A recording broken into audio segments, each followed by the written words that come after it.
Yo, what's good, everybody? And thank you for tuning in to another Tyler Perry's Sisters review. This is season 6, episode 20, entitled The Last Laugh. If this is your first time coming to my channel, welcome. If you are a returning family member, then you already know what it is and what it always will be. Be sure to like, comment, share, subscribe, all that good stuff if you choose to. If not, just sit back, relax, and we're going to get right into this messy thing. Now, first thing first, let me just go ahead and say there were about 50 lamb scenes in last night's episode of Sisters. There were so many scenes, y'all. And to be honest, I'm probably not going to hit on all of them, but I will talk about the important things that happened in last night's episode. And we're just going to go from there and see what the end going to be. Let's start with Danny and Preston. Baby, if BS was a person, if bull shiggity iggity was an individual, it would be Danny. Now, before I get into it, let me just say that I am not a Preston fan. I am not a Destin fan, but I'm definitely not a Preston fan. I do not view him like a lot of people view him as being this nice guy who just wants to love Danny and all of that. Preston has been trash in my book for a very, very long time. And what sealed the deal, what made everything come to a complete end for me, is when he gave Danny the ultimatum about marrying him. Basically, he told her that if she didn't marry him, then he would go and marry Mindy. And then he actually went and got engaged to Mindy. So it's not like Preston is the most upstanding guy on this show. That's just my perspective of him. I also will say I have agreed with Danny a lot when it came to her interactions with Preston. However, there were a lot of things that Danny has done throughout the duration of their so-called relationship that has rubbed me the wrong way. But that's not neither here nor there. Let's get into where we are present time. Danny has committed herself to Preston to be in this committed relationship with him. Not even a whole 24 hours later, baby girl was out on a date with Tony. And then enjoyed herself so much, she met up with him again at Jordan's house. Okay? So let's just start there. So Danny and Preston were supposed to have a conversation about what took place at the airport. Danny has been doing everything in her power not to go home. She has avoided by any means necessary the conversation that she needs to have with her so-called man. When Danny finally gets her ass home, Love should have brought your ass home last night. She doesn't want to talk. She doesn't have much to say. All she wants to do is take a shower and get in bed. Okay, cool. So the next morning, Preston is up 2 hours early because just the other day, Danny got up 2 hours early to head into work. It's something that she does not do. It's very abnormal. So he was up just in case this was going to be her routine. Danny complained how she was sleepy. She didn't want to get up. She did not want to engage in a conversation with Preston. As they were communicating, I felt Preston in this moment. I stand on the fact that Danny has never wanted to be with Preston in a long-term, serious, or committed relationship. He has been a pleasurable distraction. He comes over, lay the pipe down, do whatever he needs to do to make her feel amazing. And that's all she really wants him for. I believe that Danny fell in love with the idea of Preston, but she didn't want Preston. She made it very clear that she wanted to marry a black man. So why are you wasting your time with this Caucasian? Okay, and yes, I know that Trinity is biracial. Okay, I know that. But Preston is supposed to be white, even though I'm like, all right, I guess if we supposed to, play by this rule, we'll go with it, Tyler. But it was very interesting watching Danny's interaction with Preston because she had so much mouth and so much assurance when it came to exposing Gary and revealing the truth to Penelope. But when it comes to her own affairs, Danny is not an effective communicator. All she could say was, okay. She felt that Preston called her a hoe. And my thing is this. We're not going to act like, sis, that you're not out here sleeping with Tom, Dick, and Harry, El Fuego, Q. You would have been with Jonah, booty eater boy. I can't remember his name. You know what I'm saying? But let's not act like you out here versioning up. Okay? Let's not act like you keeping them legs closed. You are very much out in these streets, my good sis. Because you wanted a hot girl summer.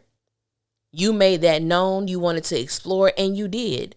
So the fact that Danny took offense to the truth is also a very interesting point of view, because she's the friend who has coined herself on being real.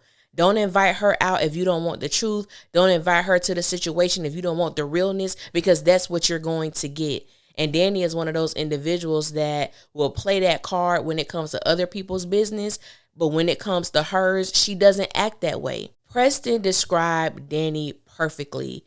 He said that she is dismissive as well as insulting. Danny is both of those things.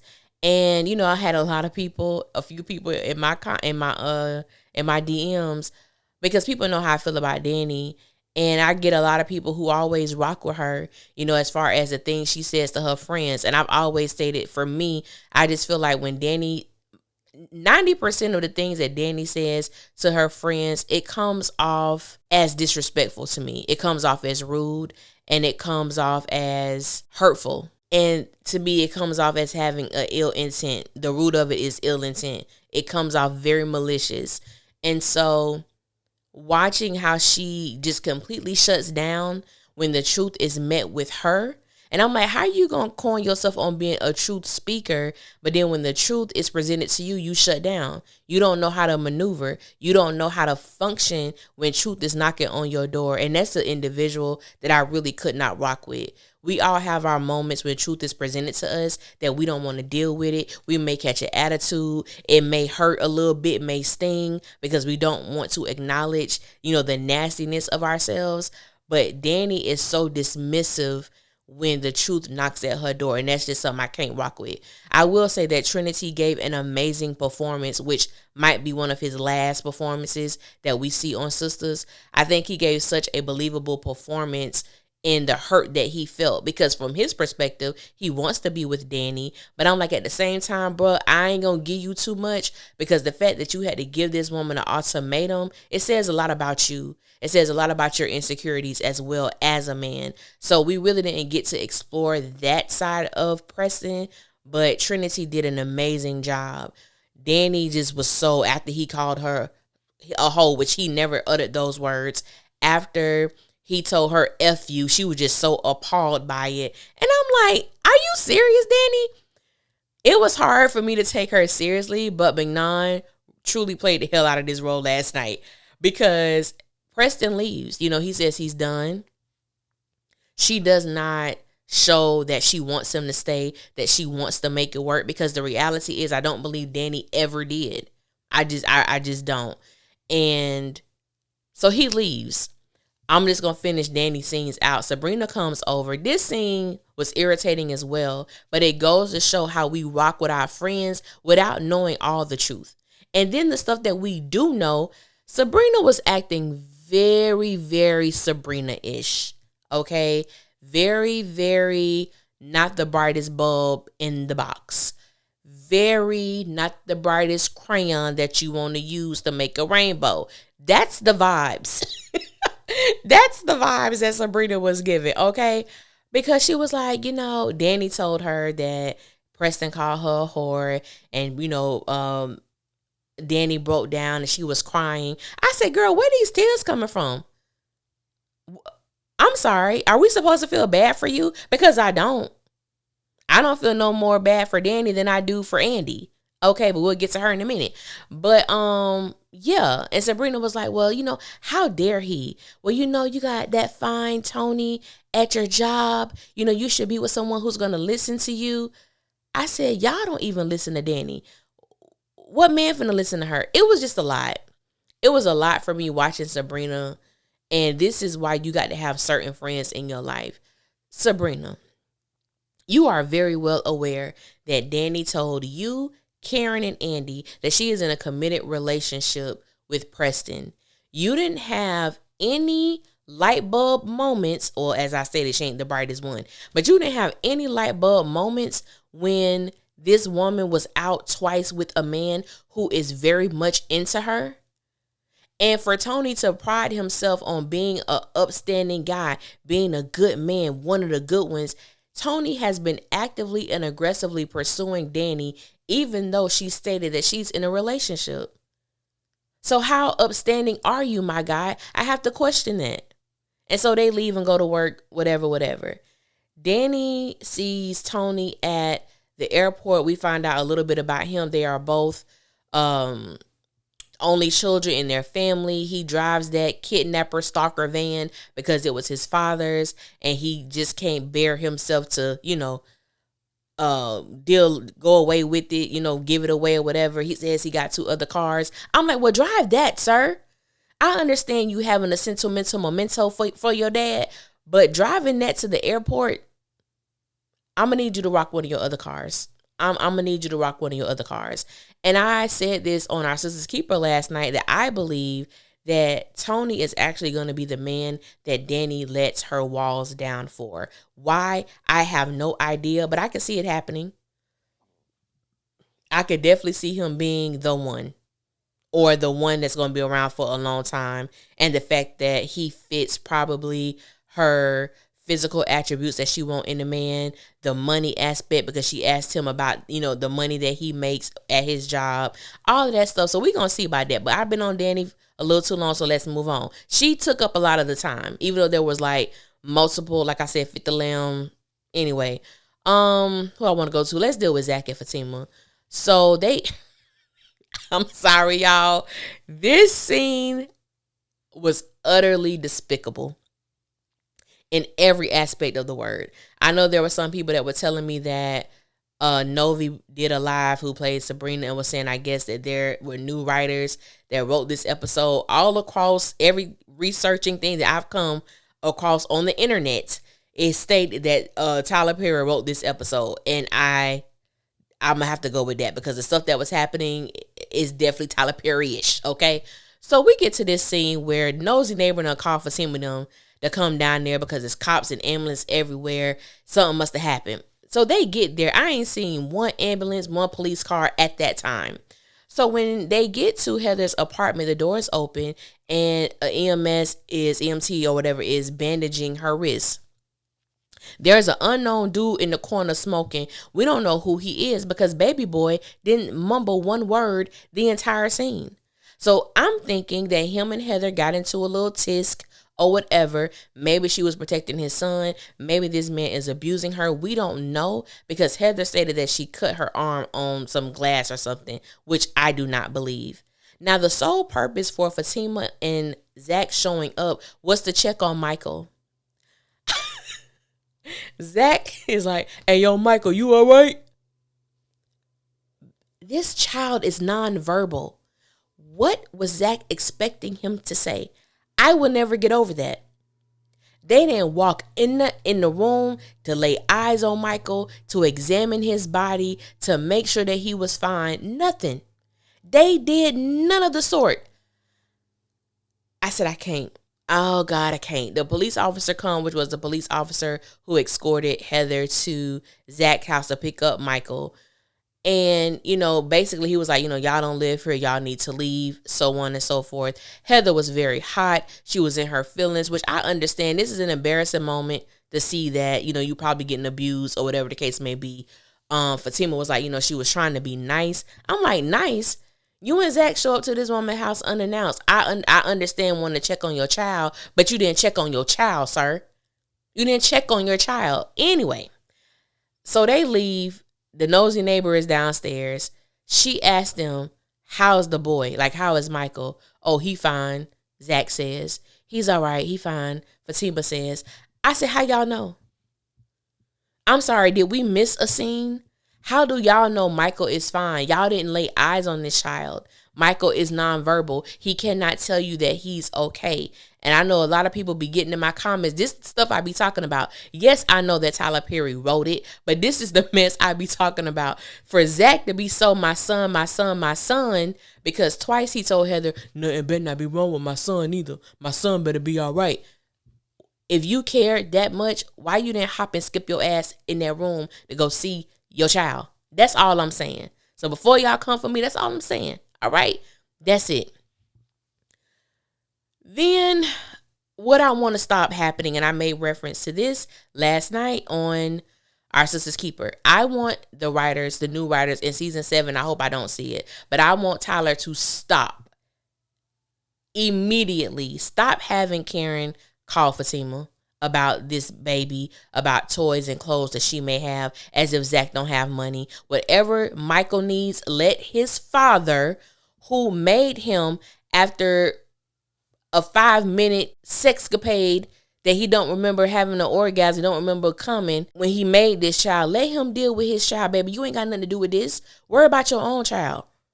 I don't like the fact that they're making that happen. I'm not a fan of it. Why she got to call them? This, whatever healing journey that Karen is on, it needs to be void of Fatima and Zach. Period. Because I can understand how this is going to go. She's going to continue to be portrayed as the villain in their story, even though their love story is already jacked up just from the two of them alone. Karen called Fatima about these clothes or toys that Brian was going to give her. Fatima was very one word with Karen. Let me just say, because I have people that feel like, why Fatima always got to be the bigger person and the only mature person. I'm not saying that she has to be that person. I'm not saying that Fatima needs to be that person. But what I am saying is the last couple interactions that we've seen from Karen and Fatima have been on the up and up. That I will say. When she dropped over the toys at Zach's house, because she understood how he was raised and how Zach must be feeling knowing that his son is being raised in a similar environment. I get that. But then to have these moments where Zach made breakfast and Fatima was telling him about the conversation she had with Karen, and Zach was like, oh, is she crazy? Is she crazy? And Fatima was like, well, I've been asking people about that. I'm like, you're the crazy one. Both of y'all crazy. I'm like, Zach, let's not act like you haven't seen this softer side of Karen. You haven't seen this Karen side of Karen because she took care of you. And when you could tell when Zach and Karen interact, his energy is so much different with her than when he's around Fatima. And that's something that I don't like. But, that's just what it's going to be. As long as Tyler Perry is with the pen, Karen's going to always be the villain in their story. But speaking of Karen, so Karen goes to see Andy and basically let her know she's going to be all right. Andy writes her the check because she's on her way to the salon because Brian calls her to let her know they can start working. So when she gets there, he lets her know it's going to be a different price and it's another building that she could possibly buy or rent to own or something like that. I don't remember all the details about that scene. But basically, Brian, he's giving me, he cares a little too much. And I want to like him. I really do. But it's like he's very, I just want to know why he's so concerned about Karen's well-being. Yes, she's pregnant. Yes, she may be a single mom. But you are like overly concerned. And we talked about this last night on Our Sister's Keeper. And I'm like, is Aaron behind this? Is Aaron behind this? And Erica used a great word. She's like, it feels very familiar, which it does. It definitely feels very familiar, very reminiscent of how caring and concerned Aaron would be towards Karen. But we're going to have to wait and see what the end going to be, child, when it comes to this, because I just don't know. But I will say that Karen was giving major face. Ebony looked so good in this episode. And that blue, oh, it was so cute. She looked really, really good this episode. Not that the other ladies didn't, but I'm just saying it stood out. It stood out. What else happened on this episode? Hayden and Fatima and Gary. Gary shows up with this envelope. He had this PI, and I remember him talking about this PI in earlier episodes of dirt he was trying to find on Tamara. Now all of a sudden he knows that Fatima is Madam's cousin. He knows that Heather was being used to set Hayden up. I'm like, sir, how do you know this? Even with the PI, how do you know this? Something about this don't seem right. But this is Tyler Perry world, so you know he gonna make up imaginary dots to connect everything. I said, what is this? Gary believed the foolishness a little too quick for me, and we talked about this last night. It was like you believed it so quick. Hayden was like, I'm going to make her life a living hell. I'm going to do this. I'm going to do that. I'm like, it's Gary. Gary is unhappy. Gary wants everyone around him to be unhappy. Misery loves company. And Gary is a miserable soul. He is a miserable being, but he deserves everything that's coming his way because of the things that he just so nonchalantly does to other people. He played with people's hearts, people's feelings. I'm mainly talking about Penelope. I ain't talking about Andy because who cares? At this point, you got what you got. Who cares? But I guess the truth gonna come out, and I'm sad because I'm gonna miss this Hayden. I like the way he was getting with Gary, and now he about to go back to being a nuisance that I just can't stand. There was a scene where Andy was talking to Jordan, and Jordan wants to make sure she's okay, but he's actually calling because Penelope wants to talk to her. Andy doesn't know if she's ready for that yet, which I completely understand. And Jordan wants to take her to lunch. And I also understand, too, if Andy doesn't want anything to do with Jordan, because that's just a little too close for comfort. Your sister is engaged to the man that I'm in love with, and she's pregnant with his child. That's a lot. That's a lot. I don't think it's going to work with Jordan and Andy. Jordan is not her type. That's just what it is. Jordan is not her type. I don't even see Jordan being someone that Andy would even be intimate with. And that says a lot because I believe Andy would be intimate with almost anybody. Okay? Like I said. He just don't got it. He don't got that je ne sais quoi. He don't have that. He ain't got that energy. He don't got that vibe. He just doesn't. And I feel like I'm missing some stuff. Because, like I said, it was so many things. I was just trying to bring everything together. But I think I got everything that actually happened in last night's episode. I was trying to combine everything because I didn't want this review to be super, super long. But I think that's it. If I miss anything, you guys can let me know in the comments. But we have 2 more episodes left until the season finale. But there really is no break because Sistas is returning for season 7 at the top of 2024 in January. So it's really not a break. And I guess I'm kind of excited because I do want to see what the new writers are bringing to this new season of Sistas. That I do have an excitement for. Tyler is not writing the episode, so that automatically for me is a sense of joy. But we gonna see what the end gonna be, y'all, when it come to these Sistas things. But I want to thank you guys for listening, all the new subscribers, those who comment, those who share, those who like, those who DM, email me, all that good stuff. I appreciate it. And until next time, I will holler at y'all later, and y'all be safe out there. One.